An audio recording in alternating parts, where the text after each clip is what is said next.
Swift Rizzlers, it's Prof G, and this will be a bit different from all of our other lessons where we code along while we learn new concepts. In this lesson, it's going to be more of a lecture. I'll spend some time up front introducing new concepts, including the MVVM design pattern. This is one of the more popular ways of creating an app architecture. It breaks out data models, the blueprints for how our data is described, from the views, which control the user interface, and both of those components are coordinated by something called view models. These are custom classes that typically handle business logic like manipulating data. I'll also describe how our data is going to be organized in Firebase's NoSQL database. So let's learn big. Now we're going to introduce a way of organizing our code in our app that's known as MVVM. MVVM stands for Model, View, View Model.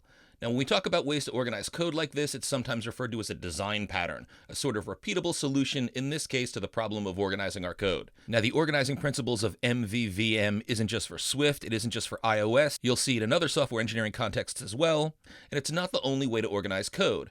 Also, even within MVVM, there is no clear way to implement this approach. There's a lot of debate online, but since MVVM is so popular in SwiftUI, this is a good place to start. So I'm going to offer what I hope is a gentle introduction appropriate for our current state in our SwiftUI journey. Now, MVVM is a way to decouple software components so that they each focus on a given use. The model, the M, is the blueprint for how our data in our app is organized. And our views, as we know, represent how the user interface is displayed to the user. Now in SwiftUI, we simply declare how a user interface should look based on the data that it receives. It's a declarative programming approach. And the view model, the last VM in MVVM, actually sits between the model and the view. It acts as a coordinator between how our data should be expressed and how it should be presented in our user interface. We're going to extract a lot of the code that's in the view and move it to the view model. In fact, you'll hear some developers refer to the fact that the view should be dumb, with as much logic as possible moved to the view model. We won't be that extreme. Now, you'll almost always see that structs are used for models in MVVM. Most of our data blueprints are going to be in structs. Views, we already know, are structs, but since classes are reference types, then they can allow us to manage the so-called source of truth that is our data, so that all of our views point to a single data store rather than passing copies around an app that might otherwise get out of sync. And we'll also use the view model class to contain logic for our data handling, things like creating, reading, updating, and deleting of our data.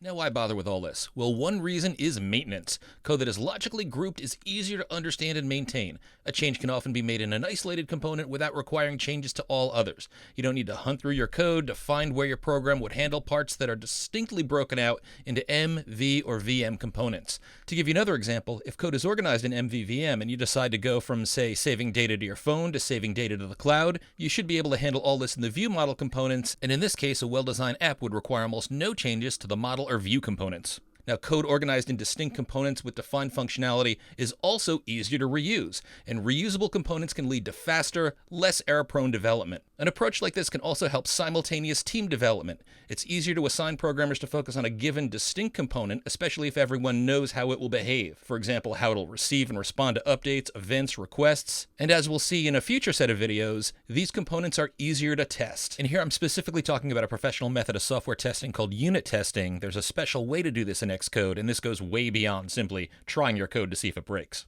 This can be especially important in SwiftUI, where view models are easier to test, and it's harder to test code that's embedded inside of views. Well, now to get a sense of how all this is going to work in our Snacktacular app, well, we've already started by creating views. We've got a view for login, we've got a list view that will eventually show a list of snack spots or restaurants. We'll soon create one that'll allow us to add or view the detail of a snack spot, and there are a lot more views that are on the way. Now in the next lesson, we're going to start by creating our first model. Our first model is going to be a spot. It's going to be a struct. This is going to be the blueprint for describing how we record a specific snack spot or restaurant. Initially, this will just include a name and an address, but we'll eventually expand this quite a bit to include things like longitude and latitude, and links to even more data, like restaurant reviews and photos. So we'll eventually add a lot more models than our first spot.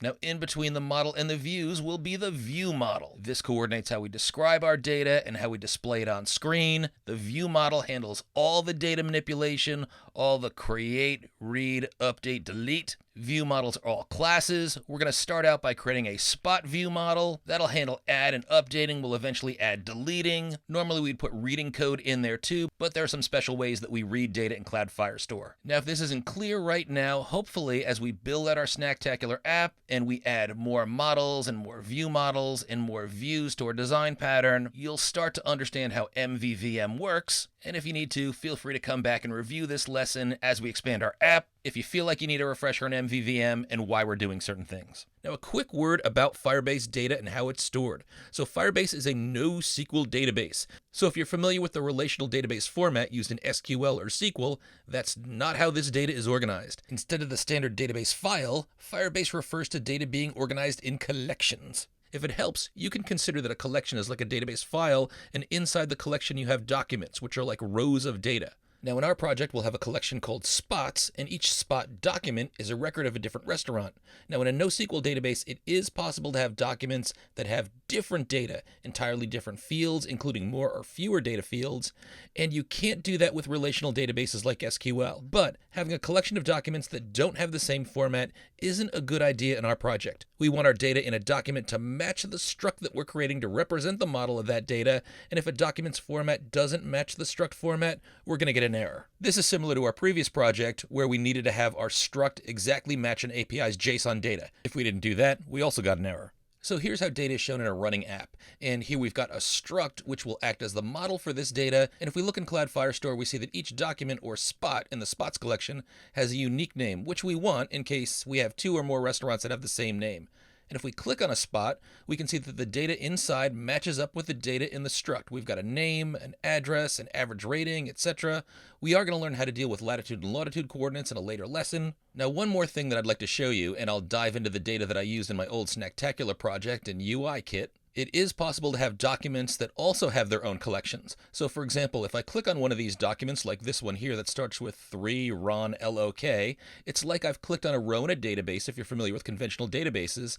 And if I scroll down, I can see the fields in this document, again, name, address, longitude, latitude, average rating, etc.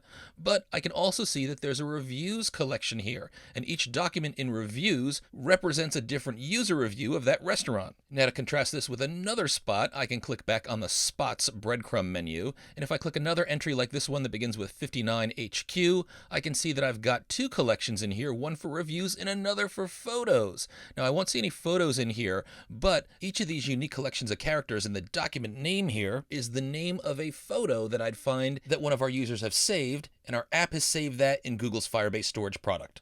And Firebase Storage is specifically set up to handle larger data items like photos, sound, and video. We'll learn how to use that in later lessons. But for now, know this organization method, collection of documents that can also have other collections of documents inside of those. Now with this quick introduction done, hopefully things will be more clear in our next lesson as we use MVVM to get our app creating, reading, and updating data in the cloud. Hack on!